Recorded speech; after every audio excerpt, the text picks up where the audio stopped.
Welcome to the deep dive. We take the sources you send us, and this time it's one called 011 Joining the Story Living for the Glory of God.pdf, which is really quite something. It is indeed. And we try to pull out those key insights, get to the heart of it efficiently. It's about getting that aha moment. Moving beyond just the surface level. Exactly.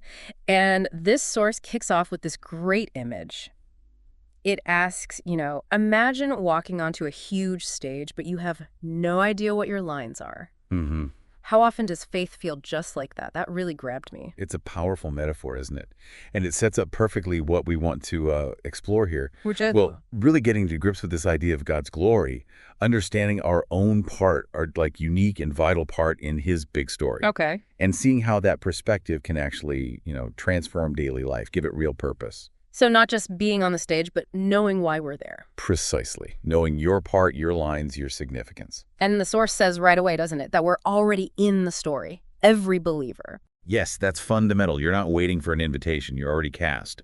The question is understanding of the role. And this taps into something deep in us, right? Our need for story. The source mentions this too. Absolutely. It talks about how humans inherently seek narratives for meaning, for identity, from ancient cave paintings, apparently. Yeah, I saw that reference all the way to, modern movies. Exactly. We're story-driven creatures. Yeah. But this source presents God's story as something more.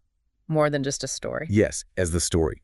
The ultimate narrative that fulfills that deep longing. It calls it a divine chronicle. Wow. Authored by a transcendent creator. That sets a pretty high bar for storytelling. It suggests a scope and depth far beyond our own limited perspectives, belonging to something truly epic. Okay, so let's dive into that core concept, glory. It's a big word. What does the source say it really means? It's not just, brightness. No, not just surface shine. It emphasizes weight and worth. Weight? How so? It looks at the original languages, Hebrew kavod, Greek doxa.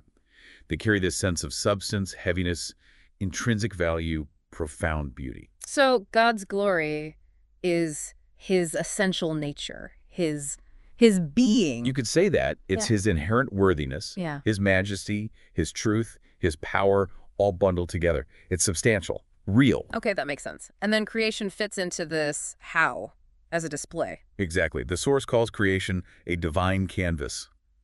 Oh, yeah, every part of it, from galaxies down to the smallest detail, is seen as reflecting or testifying to God's character, his glory. It's like the universe is constantly shouting his praise, in a way. That's a good way to put it. It's an intentional display, inviting us to see the artist behind the art. But then things go wrong, don't they? The narrative takes a turn, the tragic miscalculation. Yes. Humanity's attempt to grasp that glory for ourselves. Instead of reflecting it. Precisely. The source frames it as a misunderstanding of our purpose. Glory isn't meant to be hoarded or seized. It's meant to be reflected back to its source. And trying to take it distorted everything. It led to a distortion of purpose, a break in that relationship with the source of glory, like trying to run a device by stealing the battery instead of using the power cord. But that's not where the story ends, thankfully. No, definitely not. Redemption comes next. Which the source calls a journey back to glory. Right. God's mission is presented as this act of love to reclaim that lost connection, to restore our ability to reflect his glory. And Christ is central to that. Absolutely central. His life, death, resurrection, presented as the ultimate revelation of God's glory in human form. He's the path back. Okay, now this is where it starts to feel very practical. Because the source shifts to how we live this out. It talks about missions as a lifestyle. What does that really mean? It sounds like more than just specific mission trips. It's a huge shift in perspective. Not just activities, but seeing all of life as participation in God's story, reflecting his glory. In everything. Everything. Yeah. Daily choices, moment by moment. It quotes 1 Corinthians 10:31, whether you eat or drink or whatever you do it all for the glory of God. That's the foundation. So my commute, my job, how I interact with my family, that's all part of it. Potentially, yes. If done with the intention of reflecting God's character, that connects to the next idea. Yeah. Finding the sacred in the secular. Right. Blurring those lines we tend to draw. Exactly. Our workplaces, homes, communities, they all become stages. Potential places to show God's love, integrity, faithfulness. Spirituality isn't just for Sunday morning. That's actually quite empowering. Less compartmentalized. It integrates faith into the whole of life. I mean, it's not just me doing my own thing, right? There's a collective aspect, too. Individual and collective calling. Yes, very much so. The source uses a great analogy. An orchestra. An orchestra. Yeah. Each believer has a unique instrument, a specific part to play, contributing to the overall symphony of God's glory. And together, it makes a richer sound.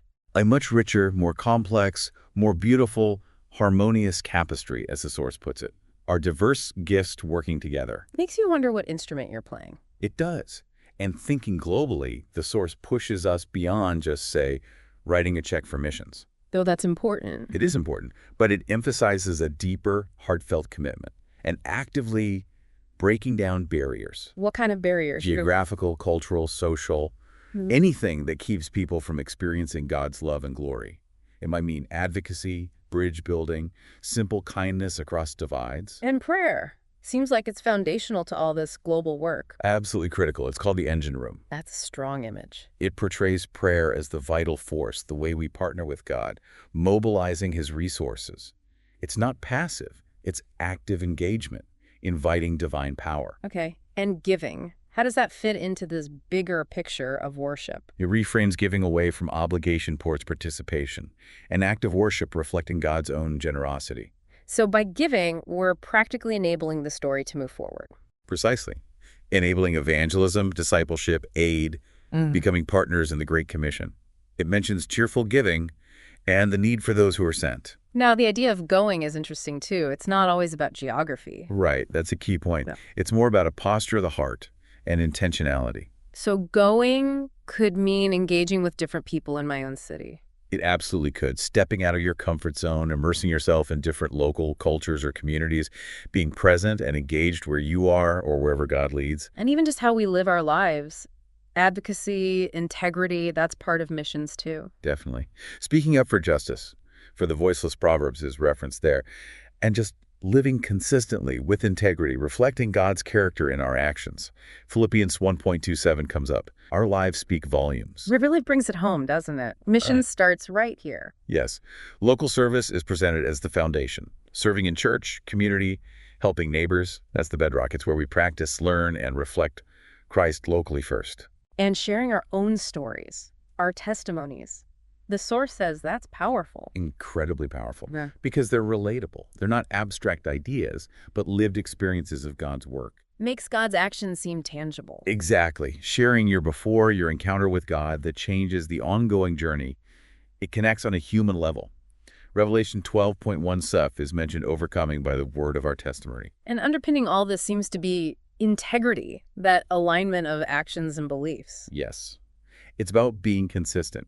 Who we are on the inside matching the outside, reflecting God's character, his fairness, love, honesty in the everyday. It's a high calling. It is, but it's woven into the fabric of this lifestyle. Looking towards the end, the source mentions an ultimate glory. What's that about? That points to the future hope, the culmination of the story, a final definitive revelation of God's glory, the grand finale, you might say. Where everything is finally resolved and his splendor is fully seen. That's the picture painted. Yeah. A universal acknowledgement of his majesty and authority. Which makes our lives now part of that unfolding epic. Precisely. Not random events, but verses in his cosmic drama.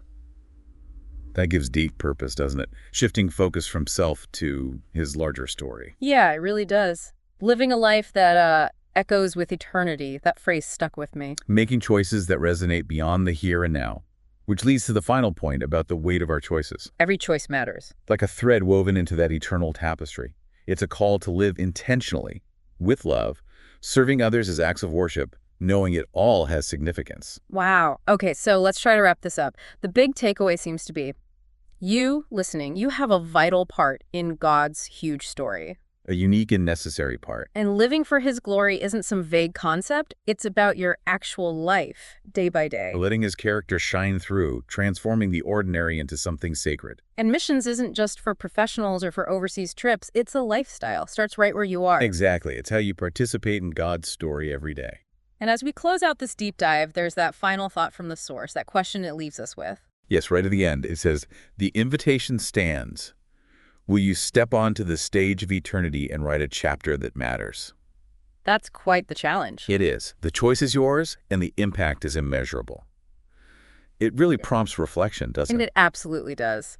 Something for all of us to think about: what chapter are we writing? How can we intentionally live for God's glory today, tomorrow? Hmm. If this discussion sparked something, definitely dig back into that source material or explore related ideas. Thanks so much for joining us for this deep dive.